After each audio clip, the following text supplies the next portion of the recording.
एक महात्मा ने बताया, अगर मनुष्य कुत्ते को रोटी खिलाने के 8 फायदे जान जाए तो कभी दुखी नहीं होगा। महात्मा ने बताया, कुत्ते को एक टुकड़ा रोटी खिलाने से क्या फल मिलता है। एक समय की बात है, एक जंगल में एक महात्मा उपदेश दे रहे थे।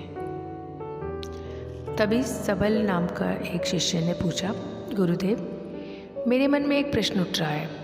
महात्मा ने कहा, निसंकोच होकर के पूछो, आपके मन में वो कौन सा प्रश्न उठ रहा है। तब सबल ने कहा, गुरुदेव, मैं ये जानना चाहता हूँ कि कुत्ते को एक टुकड़ा रोटी खिलाने से मनुष्य का कौन सा फल मिलता है। तभी महात्मा ने कहा, बनते, कुत्ते को एक टुकड़ा रोटी खिलाने से मनुष्य को 8 फायदे होते हैं तथा जो भी मनुष्य इन फायदों के बारे में जानता है उनका जीवन धन्य हो जाता है और उसको जीवन में कभी दुखों का सामना नहीं करना पड़ता।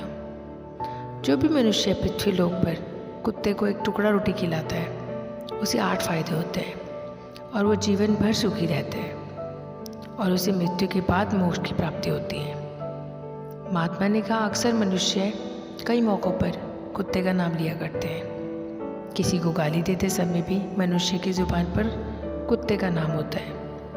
मनुष्य गाली आदमी को देता है परंतु नाम कुत्ते का बदनाम होता है। तो वो क्या कुत्ते का जीवन इतना गया गुजरा है। भगवान बुद्ध ने कहा, एक समय की बात है, काले रंग का कुत्ता था। वो बहुत ही लाचार था और भूखा प्यासा था। वो गांव में सभी के घर घर जाता था परंतु उसे कोई व्यक्ति रोटी का टुकड़ा भी नहीं देता था।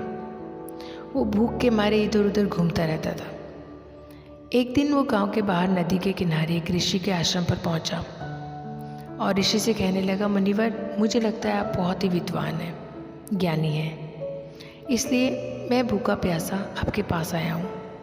कृपया करके आप muझे एक टुकड़ा रोटी का दे दीजिए जिसे मैं खाकर अपनी भूख को शांत कर लूँ। तभी वो ऋषि कहते हैं कि एक टुकड़ा रोटी का किसी ने नहीं दिया तुम्हें जिसे तुम खाकर अपनी भूख मिटा सको। महात्मा ने कहा, बनते, वो कुत्ता ऋषि से कहता है कि हे मुनिवर, मैं आपको क्या बताऊं, आप मेरी बातों पर विश्वास नहीं करोगे। तभी वो ऋषि कहते हैं, हे स्वान, तो बताओ, तुम्हारी बातों पर मैं विश्वास अवश्य करूंगा। मुझे तुम बहुत ही लाचार दिखाई पड़ते हो। तभी वो कुत्ता कहता है, ठीक है मुनिवर, मैं आपको अपनी आप बीती बताता हूँ। महात्मा ने कहा, कुत्ता ऋषि से कहता है, मुनिवर, दुनिया के लोगों को हम पर रहम नहीं आता। हमारा कोई घर नहीं होता, कोई आसरा नहीं होता है, कमाकर खाना हमें नहीं आता, हमें वस्त्र भी पहनने का ज्ञान नहीं है, इसलिए सर्दी, गर्मी और बरसात में हम ऐसे ही घूमते रहते हैं, हमें पढ़ना लिखना भी नहीं आता। महात्मा ने कहा, वो कुत्ता कहता है, मुनिवर, आपकी तरह हमें अनुशासन नहीं आता, हमें आपकी तरह बोलना नहीं आता। ये हमारा दुर्भाग्य ही समझिए, परंतु हमें आपकी तरह भूख भी लगती है, चोट लगने पर हमें आपकी तरह पीड़ा भी होती है, हमें आपकी तरह रोना भी आता है। बस इन्हीं 3 कर्मों में हम आपके जैसे बराबरी करते हैं, इसलिए हम पर दया दिखाइए, हमें और कष्ट मत दीजिए। ईश्वर ने तो हमें वैसे भी कष्ट देकर भेजा है, ऊपर से आप लोग हमें परेशान करते हैं। हम आपकी तरह मनुष्य नहीं हैं, हम पराधीन जीव हैं। जब हमारा जन्म हुआ उस समय हमारे आँख कान बंद थे, कह नहीं सकते कि उस समय आपके जन्म पर जैसे नाच गाना होता है, बाजे बजते हैं, खुशी मनाई जाती है। हमारे जन्म में भी ये सब हुआ होगा, हमारे जन्म पर किसने खुशी मनाई होगी। हम जिस बिछोने पर थे वो रुई का नरम तो था, सर्दी बिल्कुल नहीं लगती थी। मैं मन में सोचा था कि किसी बड़े घर में पैदा हुआ हूँ, लेकिन जब हमारी आँख खुली तो मैंने देखा हमारी माँ, जिसे आप कुतिया बोलते हैं, वो अपने 5 बच्चों को छाती से चिपका करके राख के ढेर में पड़ी हुई थी। हम 5 भाई थे, बाकी 4 भाई लाल और भूरे रंग के थे, मैं अकेला काले रंग का था। सबसे छोटा मैं ही था, इसलिए कमज़ोर था। मेरी माँ हम लोगों के पास कम ही आती थी क्योंकि उसे भी अपने भोजन की व्यवस्था करनी पड़ती थी। यदि वो ना खाती तो हमें दूध कहाँ से पिलाती। उस एक माँ पर हम 5 भाई निर्भर थे।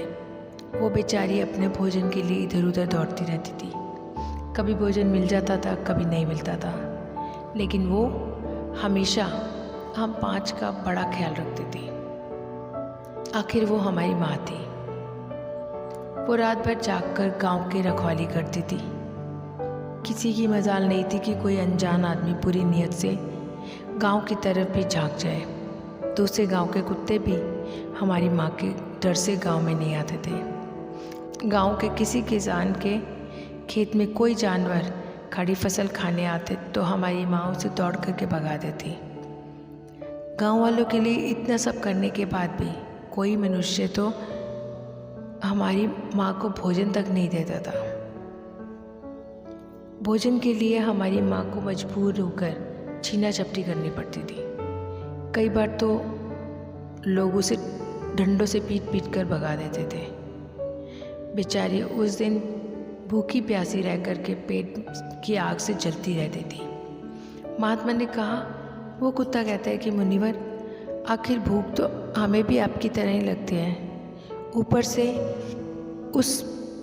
उसे अपने 5 बच्चों की भी चिंता लगी रहती है। आखिर माँ जो थी भूख उसे चैन से बैठने नहीं देती थी। गांव वालों का भी उसे देखकर हृदय नहीं पसीजता था, तो बेबस होकर उन लोगों के घरों में जाकर चोरी से घुसना पड़ता था और खाने की चीज़ मिल जाती थी तो उसे खाकर अपने पेट की आग बुझा लेती थी। कई बार तो लोग उस खाने की वस्तु ले जाते हुए देखते तो लाठी डंडी से लेकर उसके पीछे पड़ जाते। कुछ निर्दय लोग कई बार उसे घर के अंदर बंद करके पीटते थे। हमारी माँ का बुरा हाल कर देते थे। फिर वो कुत्ता ऋषि से कहता है, हे मुनिवर, हमारी माँ ने क्या बिगाड़ा था? उसने सिर्फ अपने पेट के लिए भोजन ही तो चुराया था। चोरी करने का हमें कोई शौक़ नहीं है, पर पापी पेट हमें ये सब करने के लिए मजबूर कर देता है। एक दिन की बात है कि बड़ी ज़ोरदार बरसात हो रही थी, ओले पड़ रहे थे, ठंडी हवा चल रही थी।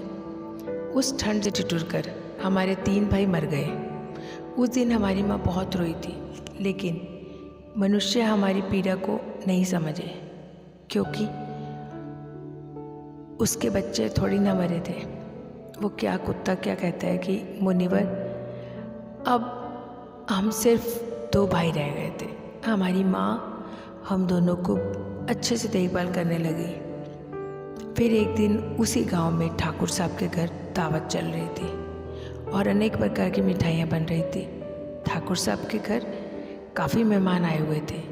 हमारी माँ कुछ खाने की तलाश में बार बार उधर जाती, लेकिन लोग उसे दुत्कार भगा देते।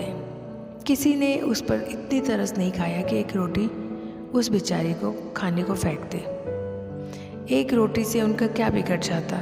मेरी माँ बार बार जाती और वही खड़ी खड़ी देखती रहती थी। ठाकुर साहब ने आंगन में दावत खाने का सिलसिला चालू हुआ। भोजन परोसा जाने लगा। मेरी माँ भी वही जाकर पूछ हिलाने लगी। खाना परोसने वाला आदमी जब किसी काम से भीतर गया तो मेरी माँ दबे पाँव रोटी लेने को चल पड़ी। फिर दूसरे आदमी ने मेरी माँ को जाते हुए देख लिया तो चारों ओर से लोग चिल्ला चिल्ला कर उसकी तरफ आगे बढ़े। मेरी माँ उनकी चीख सुनकर घबरा गई तो 3 आदमी लाठी लेकर उसके पीछे पड़े। बड़े बेरहमी से दौड़े। मेरी माँ वहाँ घबरा कर भागने लगी, परंतु वहाँ से निकलने का कोई रास्ता नहीं मिला, क्योंकि सामने से लोग डंडे लाठी लेकर के आ रहे थे। तभी मेरी माँ वहाँ पर जो लोग भोजन कर रहे थे उनको लांघ कर निकल गई।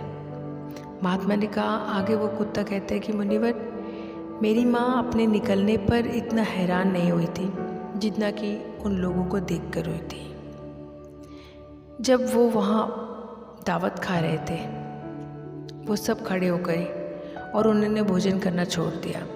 कहने लगे कि कुतिया के लांघ जाने के कारण भोजन नष्ट हो गया है। सब एक दूसरे से विचार विमर्श कर रहे थे, अब क्या किया जाए, खाना तो वो खराब हो गया है। फिर ठाकुर साहब फूट फूट कर रोने लगे।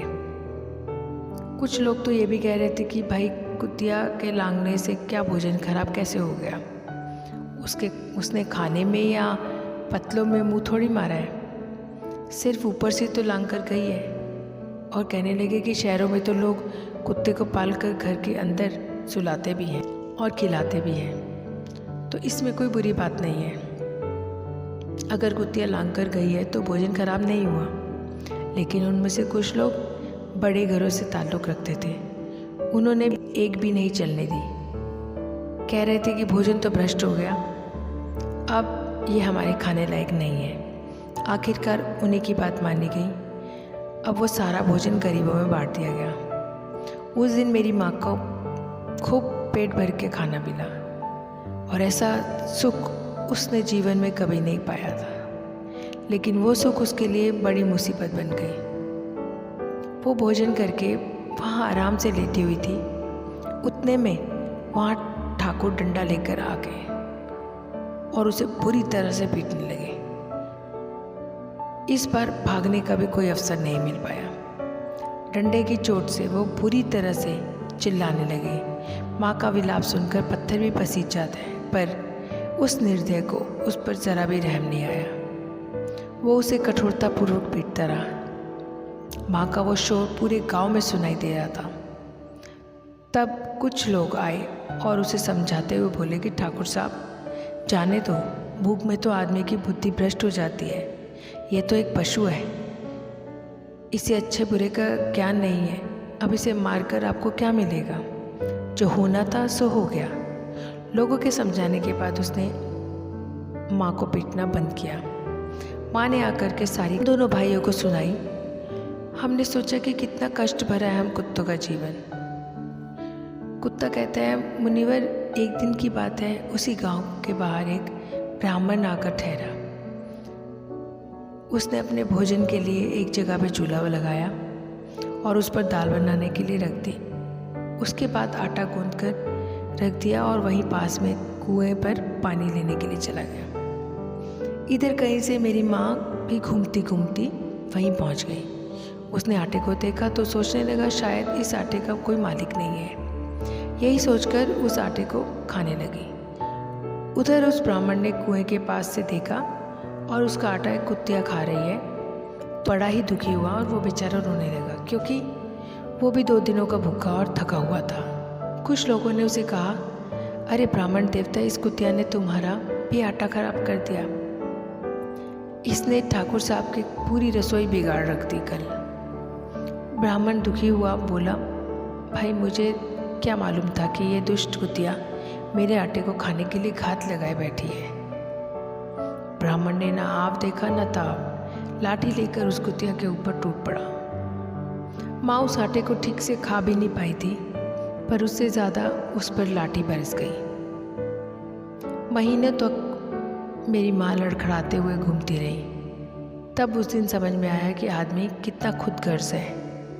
हम उसका कोई भी कार्य करते हैं तो भी वो हमें नहीं समझता। आगे वो कुत्ता कहते, मुनिवर हमारी कमी ये है कि हम उन्हीं मतलबी इंसानों के अधीन रहना चाहते हैं जो हमें कष्ट देते हैं। जो हमें प्यार से खिलाते हैं, हम उसके कितने काम करते हैं ये उन्हें नहीं पता। उनके घर की रखवाली तो करते हैं, साथ ही साथ और भी बहुत सारे लाभ हैं जिन्हें मनुष्य नहीं जानता। महात्मा ने कहा, यदि मनुष्य कुत्ते को रोटी खिलाने के फ़ायदे जान जाए तो अपने जीवन में होने वाले नुकसान से बच सकता है। आज मैं आपको बताऊंगा कुत्ते को रोटी खिलाने के 8 फायदे। मनुष्य को पता नहीं है, जब भी घर में रोटी बनाई जाती है तो सबसे पहली रोटी गौ माता की होती है और पिछली रोटी कुत्ते की होती है। महात्मा ने कहा, ऐसा विधान भगवान ने बनाया था, लेकिन भगवान ने के बनाए उस विधान को भूलकर मनुष्य अगली और पिछली रोटी स्वयं ही खा जाता है। इसका दुष्प्रभाव उसके जीवन पर पड़ता है। तब वो प्राणी है जिसको रोटी खिलाने से मनुष्य के जीवन में पड़ने वाले ग्रह दोषों को भी दूर हो जाते हैं। महात्मा ने कहा, कुत्ते को रोटी खिलाने का पहला फायदा, शनि का नकारात्मक प्रभाव कम हो जाता है। शनि ग्रह जब अपनी कुदृष्टि डालता है तो हर मनुष्य बर्बाद हो जाता है। जिस व्यक्ति पर उनकी महादशा का आरंभ हो जाता है तो बने बनाए काम अपने आप बिगड़ने लगते हैं और वो मनुष्य आर्थिक तंगी का शिकार हो जाता है। उस स्थिति में यदि व्यक्ति कुत्ते को रोटी खिलाता है तो उस पर शनि का दुष्प्रभाव बहुत ही कम हो जाता है। कुत्ते को रोटी खिलाने का दूसरा फायदा, कुत्ते को रोटी खिलाने से भाग्य आपके पक्ष में हो जाता है। आपके घर के अंदर नकारात्मक शक्ति नष्ट हो जाती है। कुत्ते को रोटी खिलाने का तीसरा फायदा, माता लक्ष्मी प्रसन्न हो जाती है। आपके घर में धन दौलत की भी कमी नहीं रहती। कुत्ते को रोटी खिलाने का चौथा फायदा, आपके ऊपर कर्ज नहीं चढ़ता और अगर आप जो पहले से ही कर्जदार हैं उससे भी मुक्ति मिल जाती है। कुत्ते को रोटी खिलाने का पांचवा फायदा, सुबह शाम भोजन देने से आपके व्यापार बहुत अच्छे से चलता है। कुत्ते को रोटी खिलाने का छठा फायदा, आयु में वृद्धि होती है, अटका हुआ धन वापस मिल जाता है। कुत्ते को रोटी खिलाने का सातवां फायदा, हमेशा आपका स्वास्थ्य अच्छा बना रहता है और मानसिक रूप से आप मजबूत रहते हैं। आपका मन हमेशा ऊर्जावान रहता है, अच्छे विचार आपके मन के अंदर आते हैं। कुत्ते को रोटी खिलाने का आठवां फायदा, रोटी खिलाने से भगवान प्रसन्न रहते हैं क्योंकि भगवान को समस्त जीवों की चिंता रहती है और जो समस्त जीवों पर दया दिखाता है भगवान भी उस मनुष्य को हमेशा प्रसन्न रखते हैं। भगवान की कृपा सदैव उस परिवार पर बनी रहती है। आपने अपने बुजुर्गों से सुना होगा कि वो कहते थे कि जब कुत्ता रोता है तो अपशगुन होता है, कोई संकट आता है, किसी की मृत्यु होती है, इसलिए कुत्ते को कभी रुलाना नहीं चाहिए। इस प्रकार से महात्मा ने सबल को कुत्ते को रोटी खिलाने के 8 फायदे बताए। जो भी मनुष्य कुत्ते को रोटी खिलाता है तो उसे इन 8 फायदों का फल प्राप्त होता है। वीडियो अगर पसंद आई हो तो वीडियो को लाइक और शेयर ज़रूर करना और हमारे चैनल को सब्सक्राइब करना। वीडियो को एंड तक देखने के लिए दिल से धन्यवाद।